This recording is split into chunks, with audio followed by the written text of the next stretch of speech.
Hello everyone, we are glad to welcome you on the HardReset.Info YouTube channel, and today I'm going to demonstrate that you can reactivate your Pinterest account.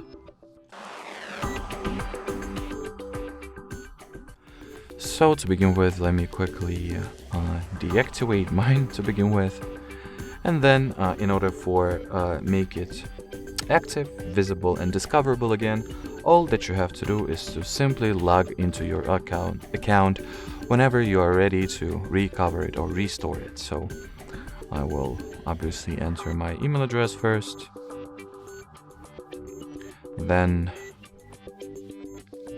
password.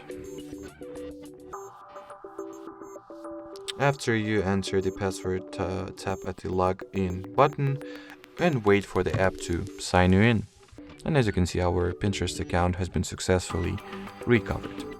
Alrighty, so that will be it for today. We highly appreciate your attention and I'll see you around. Bye bye.